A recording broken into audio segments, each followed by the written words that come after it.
Thank you. Thank you. So, why transmedia is destiny, or transmedia and cultural evolution. And that's me, JT Velikovsky.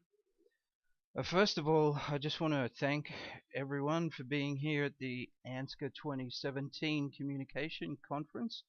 Good times had by all. Our wonderful transmedia peeps. Matt Loads, thanks for organising this transmedia panel. Our rockstar transmedia guest, Christy Diener. Me, the wonderfully talented Nick Velisaris. That's a picture of Mount Rushmore. I'm not even sure what that's doing here. We had not one but two wonderful keynotes by Dr. Paula Gardner, President of the ICA, International Communication Association, right here at the wonderful University of Sydney. Look at those. Look at that architecture. Look at those grounds. Just look at those bin chickens. Actually, I made a short film about the bin chickens. Might just watch a little bit of it now. Look at that bin chicken. It's a marvel of evolution. Oh, one of the conference organizers. Back to the bin chicken. Oh, there's Nick and Christy. Back to the bin chicken. I think that's Paula Gardner walking past over there. President of the ICA. Back to the bin chicken. Yes. Marvelous feat of engineering. And moving right along. Why transmedia is destiny, or transmedia and cultural evolution. So, I've been reading The Tangled Bank, Darwin, Marx, Fraser and Freud as imaginative writers, and it talks about how they used very good metaphors in their writing. So Darwin used the tangled bank and the tree of evolution and the coral of evolution. So I have this visual metaphor here, the impossible trident, aiming to show how with transmedia you have these different units of culture down the bottom. You have movies, you have novels, you have games, websites, other media, but they all unify upwards into the one transmedia story universe. So that's my visual metaphor I'm going with for this talk. And there's the question, why is transmedia destiny? Well, the short answer is because culture works the same way as biology, pretty much.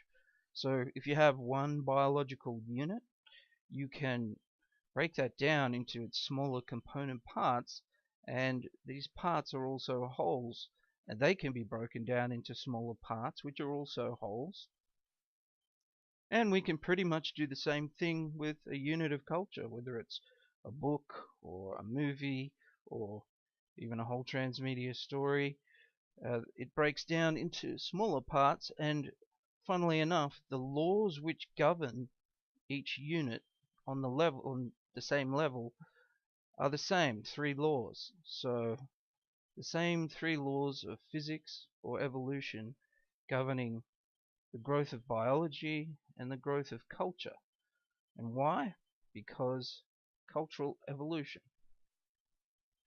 Now, so three key points I'd like us all to take away from this talk, including me.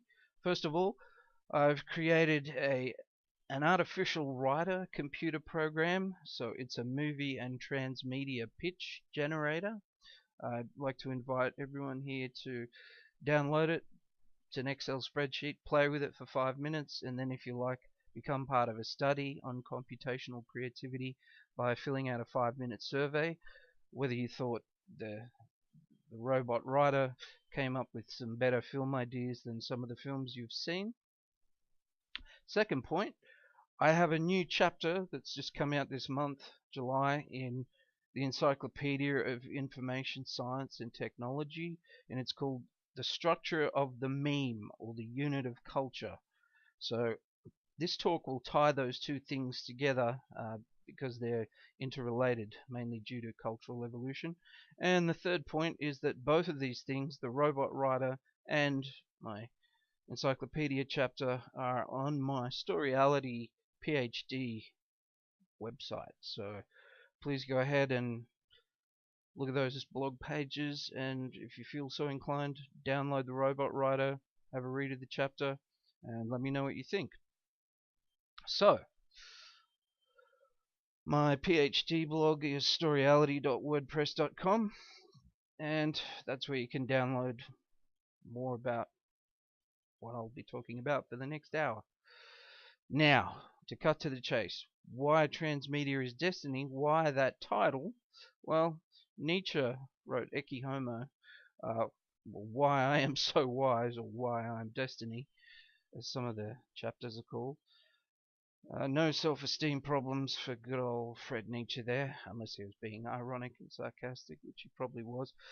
But anyway, Transmedia is Destiny because of cultural evolution, and I'll explain why. But speaking of evolution, I'm not so much a Nietzsche-style philosopher. I'm more into the works of Charles Darwin, Dan Dennett, the evolutionary philosopher, and in particular Ed Wilson, who wrote Consilience, the Unity of Knowledge, in 1998.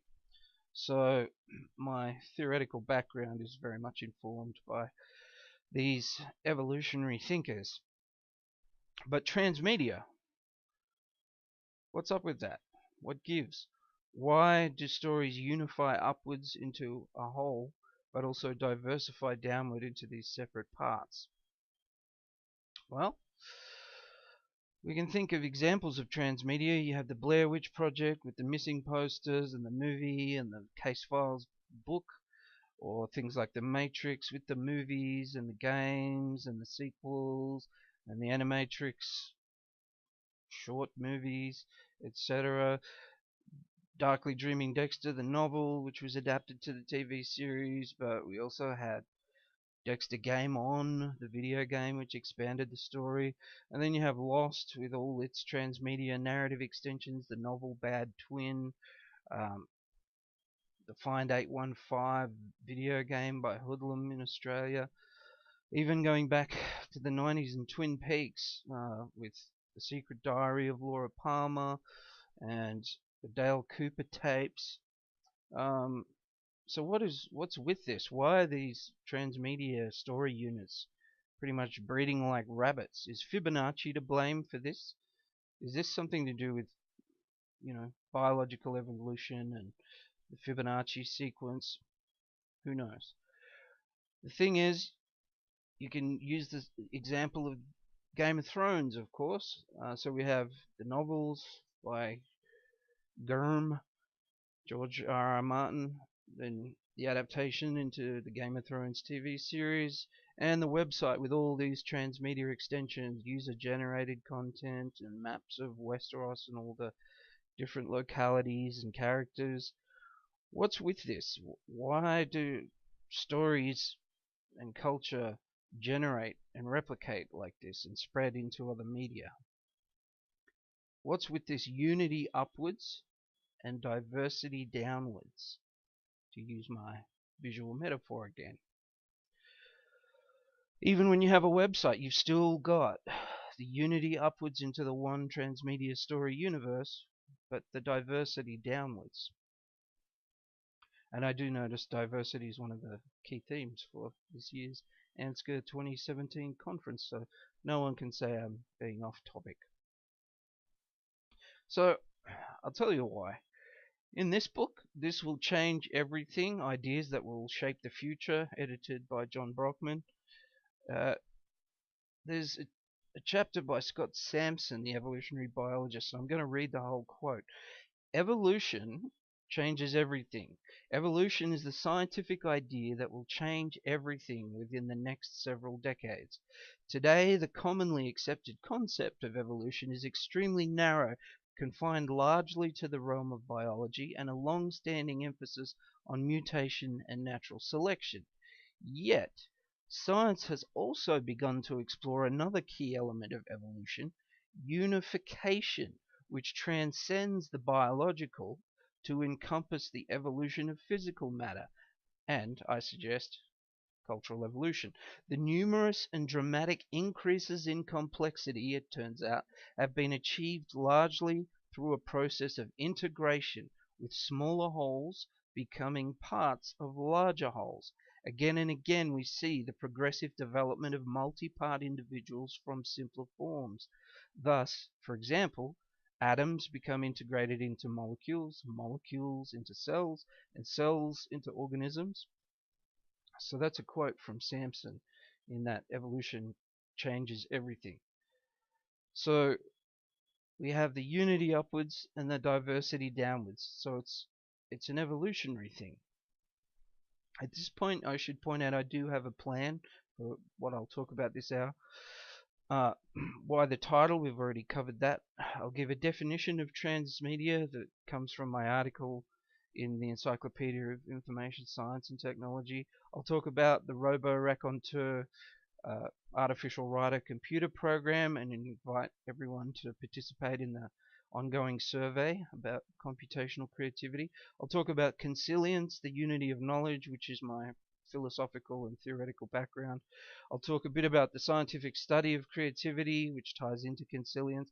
We'll have a flashback to my 2016 PhD presentation at last year's ANZCA in 2016, my PhD on movie creativity, and I'll talk about transmedia in the top and bottom 20 ROI or return on investment movies, which is what my PhD thesis was largely about.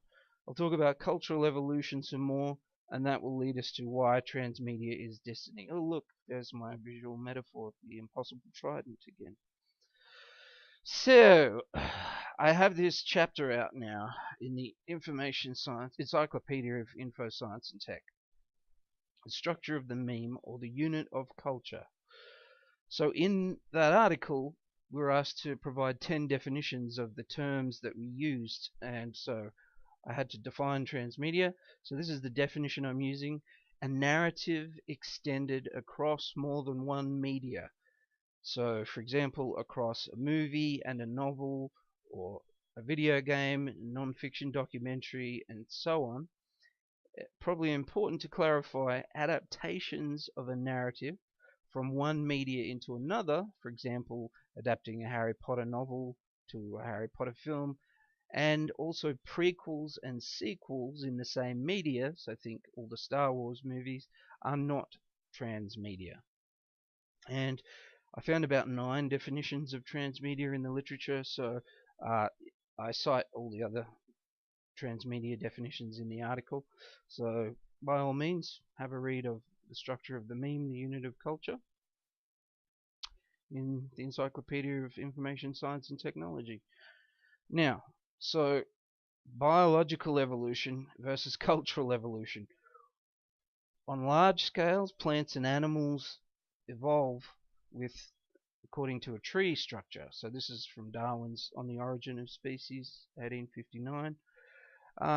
But also on small scales, bacteria and viruses, they spread more like a network rather than a tree. So you have horizontal transmission of genes and traits and that sort of thing. So the question is, how much are biological and cultural evolution similar? Are there both these kinds of evolution going on at the same time? Are there some that are like a tree structure, or on the other hand, some that are more like a network when they spread, these units of culture and the units within them that make up their wholes?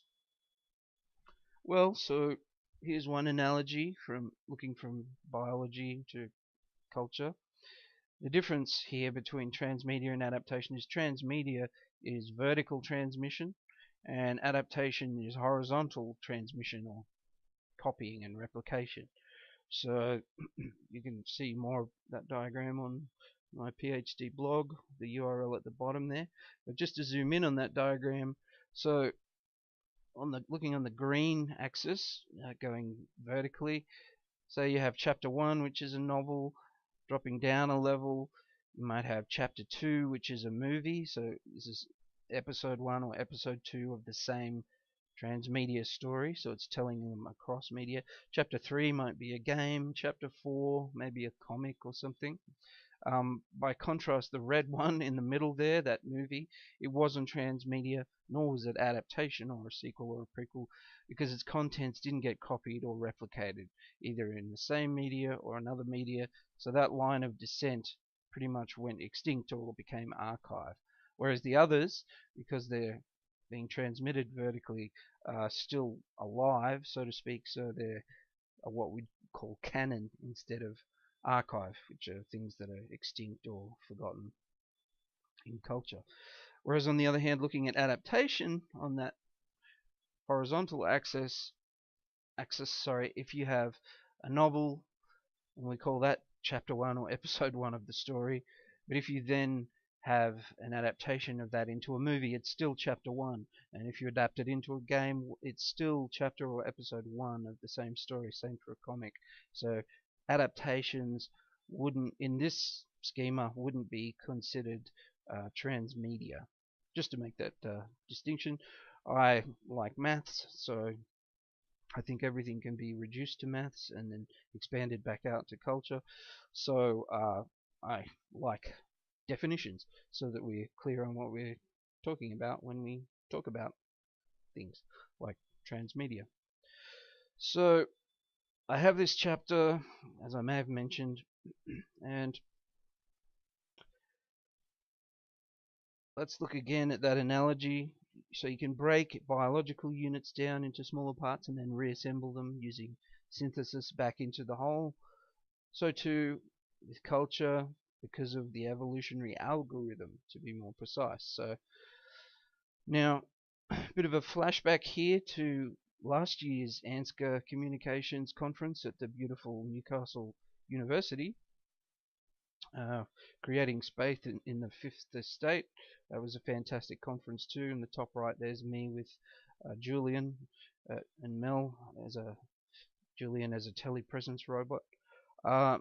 At that conference, I gave a presentation on my PhD thesis, so you can look back at that blog post if you're interested to learn more about that. That's about my PhD, which is called Communication, Creativity, Consilience, and Cost-Benefit Ratios in Cinema. There's a slideshow on there where you can delve more into that, but that's basically what led me to where I am now with this artificial writer, the Robo-Raconteur, and the encyclopedia chapter, which came out of the appendix to my PhD. So my PhD, Communication, Creativity, and Consilience in Cinema, looked at the top 20 return on investment movies. So the movies that had the biggest audience but had the lowest budgets, and I compared those to the bottom 20 return on investment movies. So they had the biggest budgets but the lowest audience numbers. So compare and contrast. What are the movies on the left doing right that the other ones are doing so very wrong? Because you want your movie to become popular. You want it to be canon, like the movies on the left, and not archive or extinct like the movies on the right. So this is how it looks when you plot it as a zip curve. So I was basically in my thesis studying 20 movies, dataset A, or the canon of the top 20 audience reach movies, and comparing that to the opposite end of the curve, the bottom 20 ROI movies, and found about 30 characteristics that they can all be compared on. So there's a lot of lessons there for screenwriters and movie producers, directors, actors. And my PhD is online. You can go to the StoryAlity blog and download the PDF and read all 500 pages of it. It has lots of charts and graphs and lots of maths in it, so if you like that kind of thing. But it also has very many important lessons for screenwriters. So anyway, that's my PhD, which is online. But the interesting thing is the PhD study of the top 20 to the bottom 20 ROI movies led to, in the suggestions for further research, I suggested, well, now that we have this information on what makes a top 20 movie and what makes a bottom 20 movie in terms of return on investment or audience reach compared to production budget, Somebody should build a robot, an artificial writer that generates new versions of these things. So computational creativity. And so, having finished the PhD, I thought, well, I might as well go ahead and do that. So please download the artificial writer, the Robo-Raconteur, and see if you like the movie pictures and transmedia pictures it generates. It also assesses them. It judges which ones are better and which ones are worse. So it behaves kind of like a human or the field of movies in that regard. So here's a short video the Robo-Raconteur actually does. So there's the title page, Robo-Raconteur, artificial writer, and the instructions. There's the contents page, which shows what the 7 worksheets do. And so this is the top 20 ROI movie generator. So it combines 2 top 20 movies. El Mariachi meets the Full Monty is El Monty, or Halloween meets Star Wars, and it ends up with a pitch. So what happens when you cross, say, My Big Fat Greek Wedding with Star Wars? You get My Big Fat Wars, a romantic comedy meets action adventure sci-fi. So see what you think of those. These are, and then in this next tab along, it also combines bottom 20 ROI movies. Most of these movies are depressing, so you end up with things like Winter Rain or Southland Taxman, which sounds depressing, but most of the bottom 20 movies are. Now this is a random movie idea generator, which doesn't use those 2 data sets, the top and bottom 20 ROI. This just uses a whole lot of inputs, random inputs. Hypermasculine Firestarter, Roll with the Punches Translator. These are all different pitches for movie ideas. And the thing that's interesting about this is how this next tab shows the running tally, the leaderboard for what's the best and the worst movie idea that's been generated so far. So it actually scores each idea based on a bunch of different criteria and tells you which is the best movie idea it's randomly generated and the worst so far. Also, there's an ironic character generator in there, so it takes an occupation or a job and throws a phobia with it. So that one's ironic. Meet Ulla Miller, professional soldier with a fear of blood. So it says yes, this one is ironic down the bottom there. The top one in red is always ironic because it deliberately generates ironic jobs and phobias together. But the bottom one only has a 1 in 250,000 chance of being ironic because it has about 500 job types and about 500 different phobias in there. So anyway, if you like ironic characters, you can randomly generate them with this. Now this is the most interesting part. This is the transmedia generator. So it will come up with an idea for a transmedia story universe and a main genre, and then lots of additional transmedia narrative extensions. So the main story, prequels, sequels, interstitial episodes, character, diaries, user-generated content, parallel stories, peripheral stories. So see what you think of those. Oh, someone likes one of my answers on Quora. I don't need you to tell me that. Anyway, so yeah, that's the transmedia generator, and yeah, there's 6 different aspects to the Excel program, and it has credits as well with lots of relevant links. My PhD, Christy Dina's PhD. Who doesn't like relevant links? And so if you click on that link there, it takes you through to my PhD online, which you can download and you can read if you like that kind of thing. Might as well like this blog post. If you don't love yourself, then you can't love anyone else. So that's computational creativity, the Robo-Raconteur. Please download, have a play for 5 minutes, and then if you like, fill out a 5-minute survey. Very interested to see what people make of computational creativity. So the way that it works, very simply, the algorithm behind it is just pretty much a Mad Lib. So if you think a story can be a something was something and then something, the end, you just can insert characters and events and later events in that. So if we use this to analyze some of the top 20 ROI movies, Paranormal Activity is basically a couple was haunted and then killed. Sorry for the spoiler. Mad Max, the number 2 ROI movie, was a cop was chased and then avenged. The number 3 ROI movie, The Blair Witch Project, a student was terrorized and then filmed. Or The Night of the Living Dead, the number 4 ROI movie, the zombie was shot and then cured. So, in very simplest terms, you can boil these stories down to 3-part ideas like this. But of course, the algorithm in the Robo-Raconteur is a bit more complex. It breaks down the log lines into 7 different parts and then reshuffles and recombines part of them when it comes up with random combinations of movie ideas, which is essentially how it works with humans. If you want to have a great idea, the key is to have lots of ideas and then select the best, which is what the audience does anyway.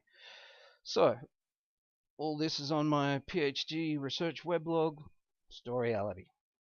And you can download the Robo-Raconteur if you go there, and please do the survey as well. We'd love to have as many respondents as we can for that survey on computational creativity. So, back to my chapter on the structure of the meme or the unit of culture, which is very related to the Robo-Raconteur. Here's a question. What's the structure of DNA? And if you've seen Gattaca, you'll probably know the answer to this. Remember that great spiral staircase? It's a double helix. Okay, thanks to Watson and Crick in 1953. But what's the structure of culture? The structure of the meme, the unit of culture, which is also the narreme, or the unit of story, looks pretty much like this. So this is what my article goes into, this discovery that came out of my PhD, goes into the structure and the laws and basically the units, the levels, and the mechanisms of selection in culture. And it looks a little bit like that. So please read the chapter, see what you think. What it comes down to is there's 3 laws of holon partons. Each unit on the same level, going sideways there, will compete, cooperate, and do co-opetition, which is a combination of those two, sideways with other units on the same level. And then it integrates upwards into the larger unit on the level above, and it commands and controls the smaller units which are part of it downwards. So those are pretty much the 3 laws of physics, 3 laws of evolution, 3 laws of holon partons. Works the same in biology, in physics, chemistry, everything as in culture. So this is all in the chapter, and when you think about it, organisms do operate by these same rules. So you have, like Sampson said, you have atoms, molecules, cells, tissues, organs that make up an organism. If you look across each level, they all compete and cooperate and do co-opetition on the same level. So organs compete for resources with other organs. They command and control the units beneath them, which is the tissues, and they integrate upwards into the larger unit, the organism, which is like, say, a person, like you or even me. So these 3 laws operate all the way up and all the way down infinitely, which is pretty amazing and profound and mind-blowing when you think about it. So let's look at the bigger picture. Say you pick the organism, which is about the 5th one down there, that's a person. You can break them down into an organ system. We have about 17 to 20 systems within us. So muscular system, skeletal system, immune system, cardiovascular system. I'm a firefighter, so I have to know all this when I give first aid to people. If you go a level down, there's tissues, there's cells, macromolecules, molecules, and atoms. Or if you take the organism like a person, and they all compete and cooperate and do co-opetition with each other, say when they get married and compete with other married couples or families against families. Going upwards, you have a local community, a population, then you have the whole world, an ecosystem, and you have a biosphere. So this is systems theory 101. You're basically looking at these 3 laws of evolution or 3 laws of physics all the way up and all the way down. Each unit on each level has the same 3 laws applying to it. And when you think about it, it goes even way bigger and way smaller. up to solar systems, all the way down to Higgs bosons, quarks, etc. Same deal, same three laws operating on the units at the same level.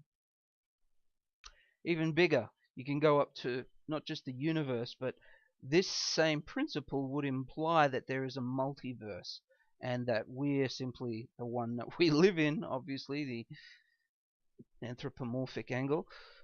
This universe has intelligent life in it because it does, but you got to imagine there's plenty of other possible universes which don't have the right conditions for life. And again, the same three laws of evolution or physics apply all the way up and all the way down.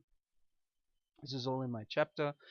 Now we can also look across to culture and see those same laws. So pick a novel, any novel, probably made up of chapters, which are made up of paragraphs, which are made up of sentences. Those are made up of words, those are letters and ideas underpinning the whole thing. Or go upwards, there's novels, which are either canon or archive, and then there's genres, which are kind of like species, and then they're all in libraries, and so the same laws apply, the same three laws. Pick a novel, it competes with other novels for your attention, it integrates upwards into the canon and into its genre, and it commands and controls those levels below it. So the chapters have to be cohesive and broken up the right way to compose a whole novel properly, and same goes with paragraphs and sentences all the way up, all the way down. So this is a fairly universal grand theory of culture that I've got here in this encyclopedia chapter. And by the way, a chapter is a unit of culture or a meme, and the same laws apply to it. Or you can apply this to science. So the same laws govern science, the way that it's broken down into component parts or integrated upwards into bigger wholes.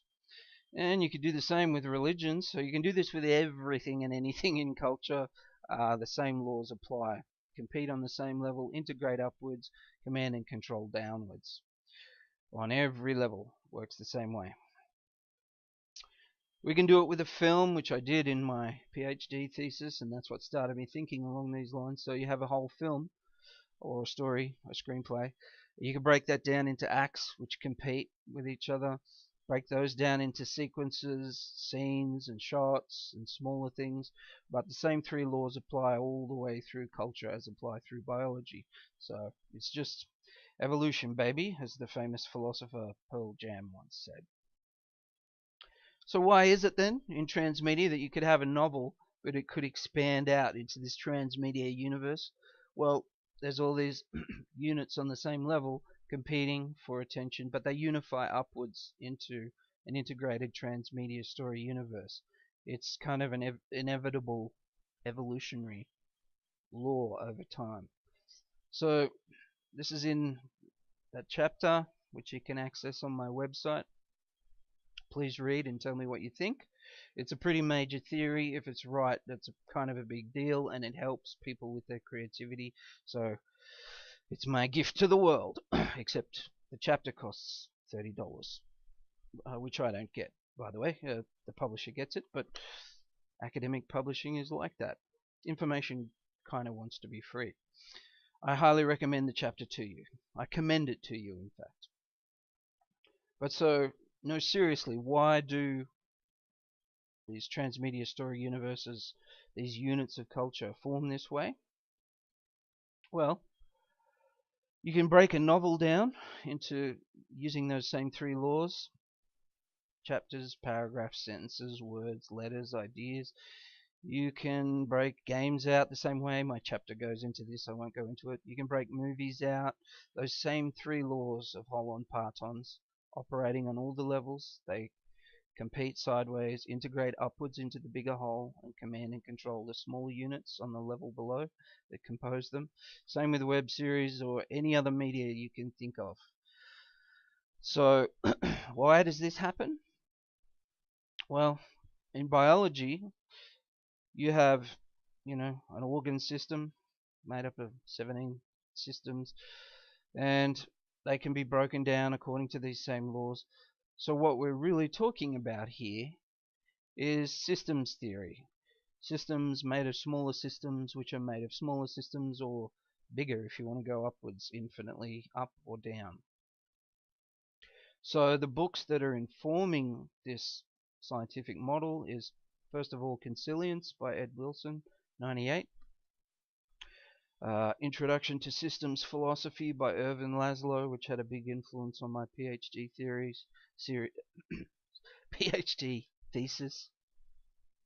Systems, New Paradigms for the Human Sciences, which is a great collection of chapters about using systems theory to analyze literature and media.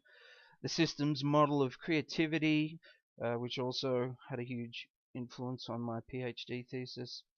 That book is also mentioned in The Screenplay Business by Peter Bloor, which again was a huge influence on my PhD thesis. So a lot of scientific creativity research in that great book by Peter Bloor, and it was a PhD thesis in itself, PhD by publication.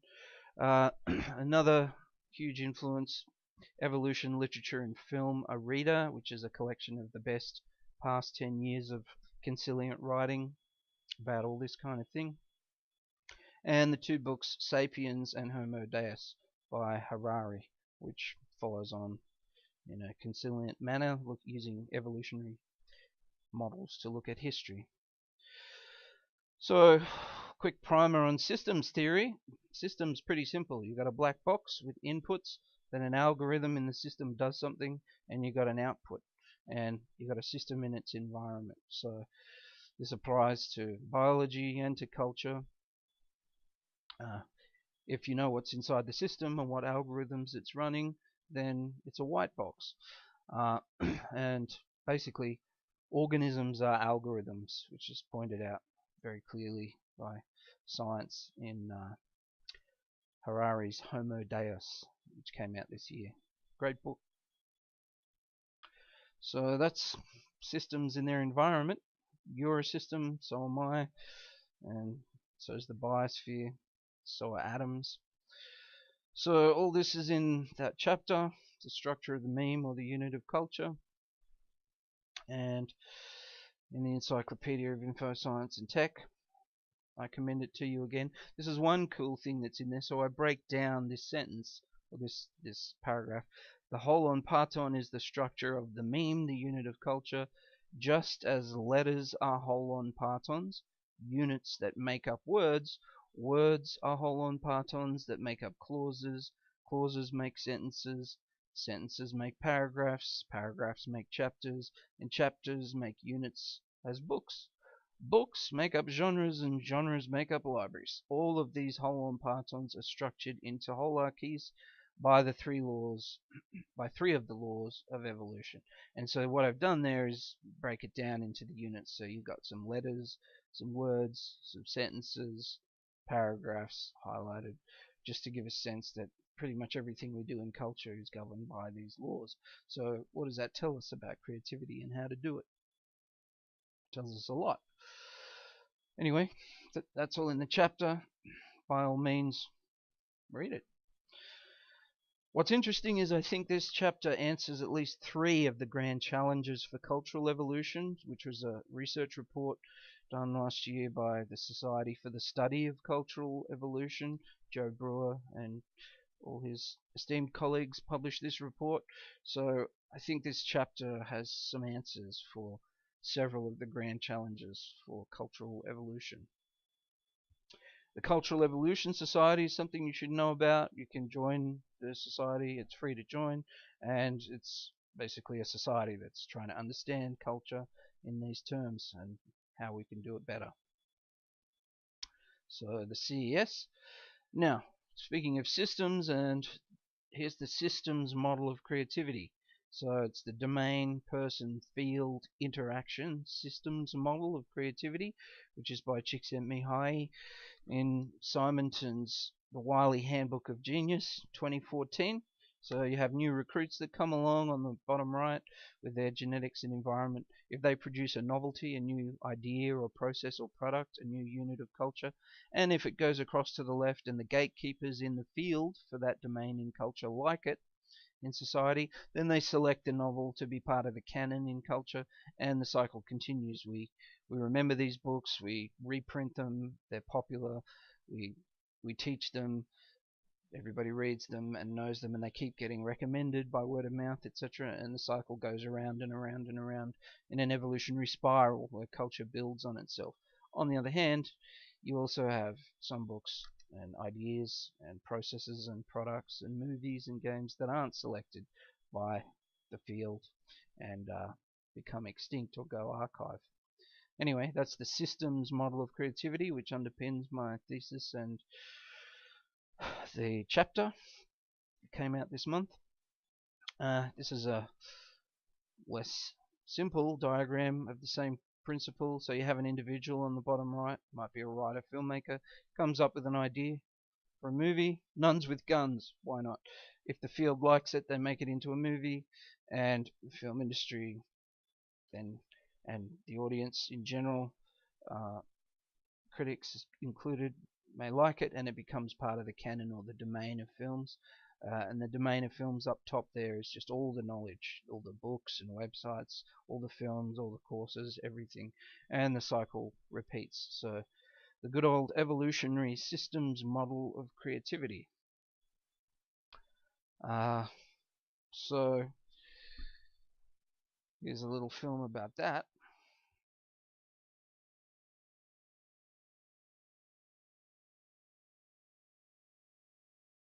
The DPFI, or Domain Person Field Interaction Socio-Cultural Systems Model of Creativity, which was created by Mihai Csikszentmihalyi in 1988 and has been refined and tweaked all the way through to now, and will probably continue getting better.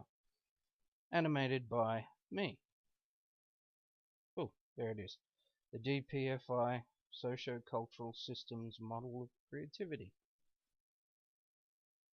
So there's this book, The Systems Model of Creativity, the collected works of Mihai Csikszentmihalyi, and it came out in 2015, and it includes lots of chapters and articles over the years on, guess what, the systems model of creativity. Great book, you should read it. What's a system? Very simple. There's a system in its environment, and a system has inputs, and then an algorithm does something inside the system, and then you have an output. That's all pretty straightforward. You can read a lot more on systems theory somewhere else, or on my PhD website, which I'll talk about later. So that's systems theory. You are a system. A computer is also a system. The Earth is a system. An ecosystem is, guess what? A system. So, the systems model of creativity. This is how it looked in 1988. It was basically the same thing, the domain, person, field, interaction model. And that's in the book I mentioned before, The Systems Model of Creativity, collected works. So that was in this book, reprinted. But I'm going to look at the one that looks like this from 2014, which is basically the same domain, person, field, interaction model, systems model of creativity by Csikszentmihalyi. But this one was in the Wiley Handbook of Genius, which you definitely should read because you might become a genius from reading it. It's chapter something, 25 or 35 or something, on pages 533 to 545, and it's a fascinating chapter about the systems model of creativity and its real-world applications and how that resulted in the domain of positive psychology. Think Martin Seligman and Mihai Csikszentmihalyi and people like that. Anyway, that's the model we'll be looking at today. So this one, the domain, person, field, interaction systems model of creativity. So what's this? Nothing. But if you have a culture, think of a nation's culture, whether it's Australia's culture or America's culture or Latvia's culture, any culture, or think of the global culture. Within culture you have domains. So the domains of movies or novels or poetry or songs or dance or theatre or cooking, clothing, technology, anything. So you have domains within culture. That's the whole thing is just called culture. And you also have new recruits, people who come along with their own genetics and environment and personal history, and they absorb the culture of their own country or many countries and nations, global culture. So the culture is absorbed by people who are born and live, and they may create new things, whether it's movies, books, songs, etc. And you also have a field, which is each of those domains in culture, whether it's movies or television or games, novels, etc. They have an audience for that domain of culture, so everyone who reads novels or everyone who watches movies.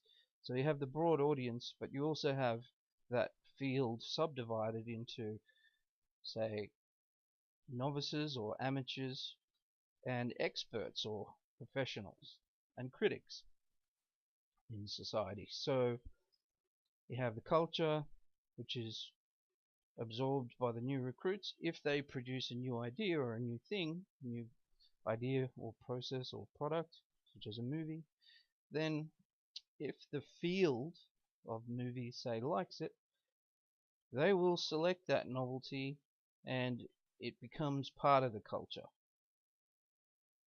And then the cycle continues. So culture is transmitted to the new recruits or absorbed by people, because we're constantly absorbing information. So culture is just information or knowledge. And if you produce a new idea, it might get through the filter of the field and the gatekeepers in society and become a part of the culture. And so it goes around and around with these three systems, which is all just the one system.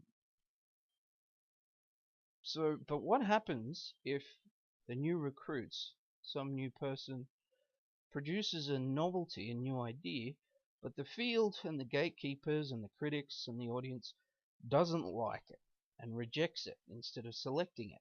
Well, then that new idea, process or product, say that new movie, becomes part of the archive. So you also have archive in culture and canon in culture. So the canon are all the movies that are liked and selected and remembered and screened again and again on TV or in movie theaters and talked about at universities. And you also have all the stuff that's forgotten or ignored, and there's a lot more that becomes archive than becomes canon or is selected to serve as inspiration for the new generation of recruits. So that's the domain, person, field, interaction, systems model of creativity. Three systems which are all the one system. Now, let's talk about domains in culture. Here's just a few examples. So you have languages. Think of the different languages and cultures of the world. There's hundreds of them. You have images. There's lots of those. Drawings, paintings, photos, diagrams, etc. PowerPoint slideshows. You have music. Within that, songs or classical music, lots of genres, jazz, rock, funk, etc. You have fiction, which could be novels and comics, etc. And you have non-fiction, which is encyclopedias and histories, true stories, and books. So over in fiction, we could have novels and movies, unless they're based on a real story, in which case they'd be a documentary. But you have games, which are usually fiction. You have non-fiction books, of course, and documentaries, true stories about someone or something that happened. Then there's science, which is another domain in culture. There's other things like dancing, clothing, the fashion industry, the fashion field and domain. Technology could be considered a domain in culture. Everything from fire and the wheel and the hand axe all the way through to personal computers and space shuttles, etc., international space stations. But I'm just going to talk about one domain in culture, the domain of movies, and use that in reference to the systems model of creativity. So, say you have the domain of movies, and what we're talking about is all the knowledge about movies. So you have all the books that have ever been written about movies, and that would also include any printed matter, so websites or comics about movies, pamphlets. You have all the movies themselves. There's about 500,000 movies in existence at the moment, most of which are not very popular, but some are. And you have all the courses about movies, how to make movies, and so on. And of course, word of mouth. People talk about movies a lot. And so you have the domain, which is all the knowledge up top. Then you also have the field, which is all the people. So that's the audience for movies, which includes everyone who goes to the movies, people who make movies, the critics who judge movies, and so that's considered the field, the people, as opposed to the knowledge up top there. And here we have a person. He looks like a wannabe writer. So that person would be part of a field or many fields in many domains in culture. Now, what happens when that person goes to the movies? They become part of the field. So a writer is also part of the audience, which is also part of the field for the domain of movies. So let's say that person absorbs the domain. In this case, it's the domain of movies, so all the books and printed matter, sees a lot of movies, does courses. So there he is, reading lots of books. He's going and seeing lots of movies on TV and at the movies and Blu-ray, DVD, etc. and talking about movies to his family and friends. And he's even doing some courses, whether they're online or university, college, etc., film school, what have you. Okay, now he's all ready. He's that person who's part of the field of movies has absorbed lots of information and knowledge, books, movies, courses. He's ready to come up with an idea for a movie. Hey look, he just came up with an idea. Nuns with guns. I don't know, maybe he saw a movie about nuns and he saw another movie with guns in it. Maybe he put two old ideas together and came up with a new idea called Nuns with Guns. Maybe it's a good idea. Could be controversial. Who knows? Maybe it's a terrible idea. He'll have to wait and see how the field, the audience, judges that idea. Anyway, moving right along. So he has an idea, or maybe he even adapted a book. Maybe he read a book about nuns with guns and thought that'd make a great idea for a movie. Who knows? That can happen too. Anyway, he's going to write a script about nuns with guns. Hey look, he's got a script on his desk. Looks like he's written his script. What happens when he submits that to the field? So these are the gatekeepers, or the film industry, who actually makes movies. They're going to read that script and have a good long think about it. Is this really a good idea for a movie? Hey, maybe this is a great idea for a movie. If they select it as one of the movies that should be made, then guess what? It gets made into a movie by the field. It gets financed. The screenplay gets its production budget. It gets cast, directed, produced, shot, edited, and exhibited. And guess what? It's up on screens, and now the audience, which includes critics, can judge it. Do they like it? Do they not like it? Is it a great movie? Is it a terrible movie? Or something in between? Anyway, let's say he gets lucky and they like it. The audience actually likes it, and so do the critics. Guess what happens next? That movie goes into the domain of works judged canonical, or part of the canon. So it becomes part of the domain of movies. And the cycle can repeat. So it's an evolutionary thing with inputs and outputs, and it's one big system basically. So you have the domain, the person, and the field. The person absorbs information and knowledge from the domain. They contribute a new artifact, an idea or process or product, also known as a meme, a unit of culture, to the field. If the field judges it as good, they select it and it becomes part of the domain. Or else everybody hates it and it becomes archive and nobody wants to see it and everybody ignores it and doesn't want to talk about it. So domain, person, field, interaction. It's one big system made up of 3 smaller systems. And so yeah, you have domains in culture, lots and lots of them. These are very few of them. People keep making up new domains in culture by combining 2 old things to get a new thing. Anyway, so we just talked about movies, but that's how it can work with movies. So that was the domain, person, field, interaction, socio-cultural systems model of creativity by Mihai Csikszentmihalyi from 1988 to 2015, animated by me.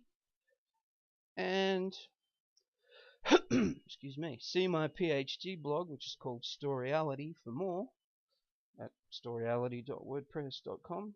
Well, it looks something like that, and there's lots more of this kind of great information on there about the systems model and culture and memes and how to write a successful movie, etc. Particularly, one of interest is post number 140, the evolution of the systems model of creativity. So if you go to the index, which is there, it'll come up something like this, and you're looking for 140, evolution of the systems model of creativity. And enjoy. And enjoy that book, The Systems Model of Creativity, the collected works of Mihai Csikszentmihalyi. It's a great book. And did I mention see my PhD blog for more? I think I did. Deja vu all over again. Particularly this blog post. Thanks for listening. This brings us to the scientific study of creativity. So these are probably 3 of the best books to get you started on that if you're not aware of it. Sawyer's Explaining Creativity from 2012, Csikszentmihalyi's Creativity from 1996, which Sawyer also worked on as a PhD student, and Creativity by Weisberg from 2006. 3 terrific books which pretty much give a good solid basis if you're researching or working as a scholar in the scientific study of creativity, movies or books, novels, transmedia, what have you. But let's define creativity. Now what's fascinating is Charles Darwin in 1871 in The Descent of Man pretty much nailed it. He was writing about imagination, and he said, and I quote, "By this faculty man unites former images and ideas independently of the will, and thus creates brilliant and novel results." So much later, Colin Martindale in 1989, one of the scientific scholars of creativity, has stated it well in much the same way. Ultimately, all creative products have this quality. Old ideas or elements are combined in new ways. This is the case for all domains of creativity. So he's basically said the same thing Darwin said in 1871, which we know to be true. And then the standard definition of creativity by Runco and Jaeger in 2012 notes also that although there were hints that creativity required originality and usefulness in publications before 1900, it seems to us that Barron 1955 and especially Stein 1953 should be cited whenever the standard definition of creativity is used. So originality and usefulness, or novel and appropriate, or new and useful, or new and adaptive uh, to the problems that it's solving, is pretty much the standard definition of creativity, or original and useful, basically. There's more on my PhD website under post number 6, what is creativity and how does it work? So there's that same idea, combine two old ideas or parts of two old ideas or memes to get a new idea. And if it's liked then and judged new and useful by the field, by the audience, then hey presto, it's creative. So it could be any meme, an idea, a process, a product, and the product can include a new film or a new game, a new novel, new non-fiction book, encyclopedia chapter, etc. So getting deeper into it, there's Kaufman and Beghetto's 4C model of creativity, mini C or everyday creativity, which most people do all day, every day, all the time. So maybe making up a new recipe of something to eat for dinner using only the contents of the fridge when you haven't been shopping. Little C creativity, which is slightly more impressive, sort of mini insights that you may have. People usually have a few of them a week. Pro C or professional creativity, and then which is say a million selling novel or game or movie, and big C creativity, which is the Darwins and the Einsteins and Galileos and the Mozarts and the Picassos and Stanley Kubricks of the world. So it's pretty much a bell curve. We're all somewhere on that continuum.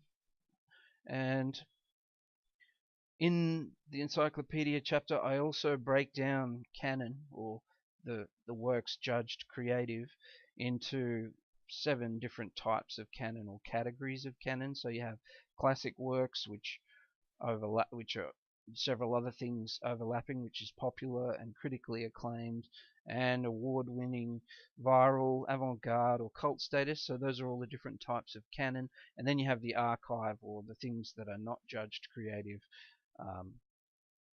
not judged original or useful by the audience for that domain in culture. So this pretty much applies across all domains in culture, films, novels, games, what have you. Again, that's in the chapter. So now, time for a question. Consilience, what is it? Some people don't know what consilience is. Ed Wilson wrote a book called Consilience, The Unity of Knowledge in 1998. He's also one of the 91 eminent creatives that were interviewed for Csikszentmihalyi's book in 1996, Creativity. So the basic idea is the vertical integration, or the unity of knowledge. So rather than having separate domains of knowledge or branches of learning, they're all kind of stacked on top of one another so that you can reduce culture from the top all the way down through anthropology, sociology, psychology, biology, geology, chemistry, physics, astronomy, down to mathematics, and then you can synthesize back all the way up again. And so basically you have a vertical integration. For example, we don't call biology evolutionary biology, because what other biology is there? Likewise, evolutionary psychology came along in the 1990s, which Darwin predicted in Origin of Species. Tooby and Cosmides basically dated as the beginning of evolutionary psychology, but now there's David Buss and many other scholars writing in the researching in the field of evolutionary psychology. We now have evolutionary sociology, evolutionary anthropology, and of course now with scientific study of creativity, evolutionary culturology. So this is basically consilience, the vertical integration or the unity of knowledge, learning, research. How it's explained in Consilience by Ed Wilson is you normally have these three great branches of learning: the sciences, social sciences, and humanities, creative arts, the media, seen as kind of a continuum like this. But Consilience is not really like that, less of that sort of a linear model and more of a combination or a synthesis, if you like, much more like the overlap in the middle of the sciences, social sciences, and humanities, arts, and media. Um, what is, of course, common to all of them is all those branches of learning use communication. They're all about communication, and they all involve creativity, which works the same way in all domains. So that's a good consilient bridge, is combining the three great branches of learning like this. So when you also add in economics and politics and history, basically this vertical integration looks, this is my diagram, looks something like this, where you go all the way from maths all the way up to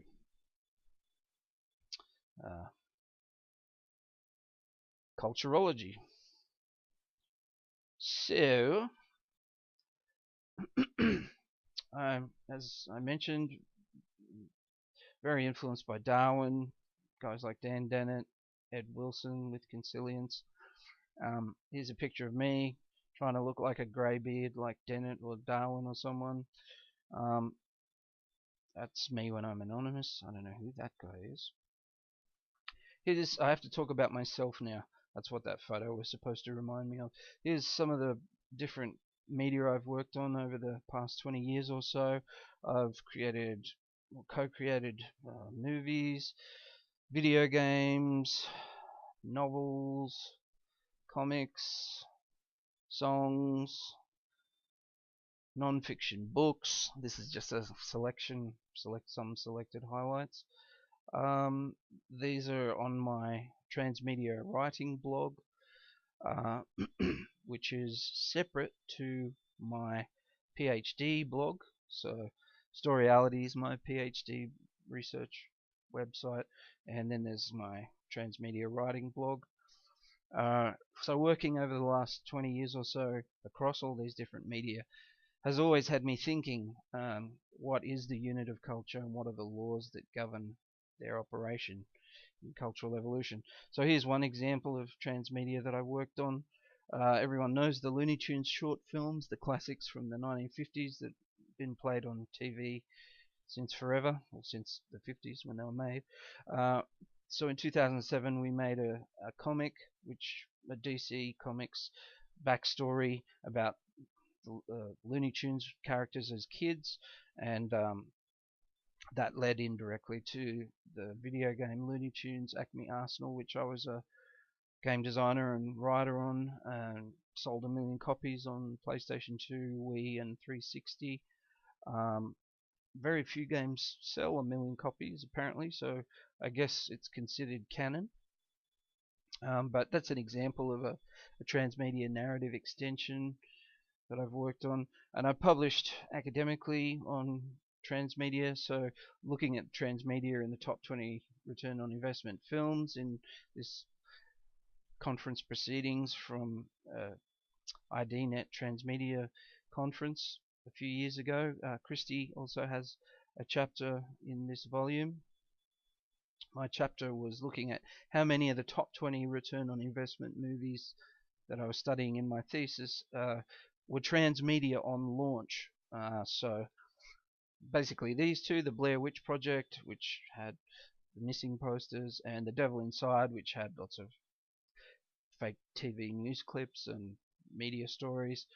But you can compare the transmedia in the top 20 ROI to the bottom 20 ROI. So on launch, there was the Blair Witch and Devil Inside, but in the bottom 20 ROI, there were also two transmedia on launch projects: Southland Tales, which had a comic that told a bigger story, and Gentleman Broncos, which had some self-help videos that came out at the same time on YouTube. Pretty funny stuff. And then post-launch for the top 20 ROI, Star Wars wasn't transmedia on launch, that's why it's got a big cross through it, but it later became very transmedia in novels, games, more films, TV series. Likewise with The Evil Dead, it split out into transmedia, and Mad Max also. I actually worked on a Mad Max game for a while. And in the bottom 20 ROI, All Good Things later became transmedia because there was a documentary made about the real life serial killer who murdered his wives. Anyway, so more information in that book chapter on transmedia. And so coming back to this question or this problem, why do we have unity upwards and diversity downwards?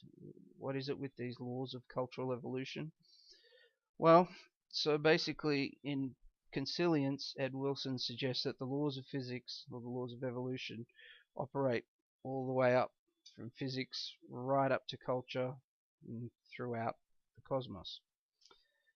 So another question, what's the evolutionary algorithm? Does everyone know what that is? It's pretty straightforward. Selection, variation, transmission, rinse and repeat. So as an example of that, if you have a pool of objects that are all kind of the same, pool of units, whether they be people or rabbits or books, novels, movies, whether they're genes or memes, let's have a pool of units that are roughly similar. Now let's select one of them, and now we can either select the second one ourselves, or maybe the blue one selects the pink one itself. Maybe it's sexual selection, who knows. But basically when you vary them, when you combine them and produce a new thing, it's maybe 50-50 part of each, and then transmit that back into the pool, that new unit is now going to compete or cooperate differently than the previous units. So selection, variation, and transmission. This is how it works with any pool of units, whether it's genes or individuals or groups, or whether it's memes, so ideas or processes or products in cultural evolution. So pretty simple, pretty good system really. So basically transmedia can be complex. You have a big transmedia story world there with a blend of genres up top, and you've got it splitting out into a film, a game, a novel, TV series, comics. You've got themes that are interrelated and characters that pop up in different units of culture, similar locations that are all connected. So it's a very complex transmedia web, but at the same time it's all very simple when you think about cultural evolution and biological evolution, how creativity works, and the evolutionary algorithm. So this is all in my chapter. Basically there was my PhD thesis in 2016, and I had a chapter that I published in a book called Creative Technologies for Multidisciplinary Applications. So this scientific model of culture and how it works applies across all culture. So the arts and science, media, entertainment, anything. So that chapter was my PhD appendix, and that's the chapter that got reprinted in the encyclopedia this month. Basically, I was just looking at 40 units of culture, these comparing the top 20 and the bottom 20 ROI films, so I got to thinking about units of culture and on bigger system scales, how does this all work? So there was that chapter, which is my appendix to my PhD, so it's free to read online, and it's just a longer version of the encyclopedia chapter, so I commend that to you. That's on my website, and if you are interested in reading the shorter version in the Information Science and Technology Encyclopedia, that one costs $30 to download, but I commend them both to you, and they're both mentioned on my PhD blog under the structure of the meme, the unit of culture. And also there's the Robo-Raconteur that you can download. And as I keep plugging, this is basically all on my PhD website. Please visit it. So, in a nutshell, that's why I think transmedia is destiny, mainly because of cultural evolution in transmedia. So you have the laws of evolution, unity upwards, diversity downwards. It's just complexity theory, it's just systems theory. All pretty simple on the one hand, but can get complex with large systems. So to recap my 3 main points, please download and play with my Artificial Writer computer program, which is a movie pitch and transmedia generator. Do the survey if you like for 5 minutes online. Tell us what you think. Secondly, please read my encyclopedia chapter, or failing that, read the PhD appendix chapter, which is on my website because my PhD is on there. And both of them are on the StoryAlity blog. But wait, here comes the so what. Why does this matter? What is this a big deal or not? Well, think of biology, since Watson and Crick 1953 with the structure of DNA. Those guys actually ended up with a Nobel Prize for that discovery. So now just think about the same in culture. Imagine if knowing the structure of the unit of culture, or the unit of story, or in other words, the meme, as Dawkins called it in The Selfish Gene, 1976. And have a look at my encyclopedia chapter, because what this could mean is if we can now in biology do things like cure diseases and solve some cancers, solve these sorts of problems in biology, imagine being able to do the same in culture now that we have this new knowledge. So if you can think of the cancers in culture, think of any ism that you don't like, whether it's sexism or racism or ageism or any ism, pick an ism. If we know more about culture and how it works, in the same way we can do genetic engineering, this puts us in a position to do mimetic engineering, or the engineering of ideas, processes, and products that will spread, and we can spread good ideas, and we can also hopefully eliminate what are bad ideas, because ideas can take a hold of people and control their thoughts and behaviors, and on large scales that can make a difference in the world. So it's possible using mimetic engineering to maybe make the world a better place. So in a nutshell, why is transmedia destiny? Because I suggest culture works the same as biology. So evolutionary algorithm, please visit my website and check it out. And once again, thanks everyone for being here, being a part of it all, and making it happen at the ANZCA2017 Communications Conference. I love you all.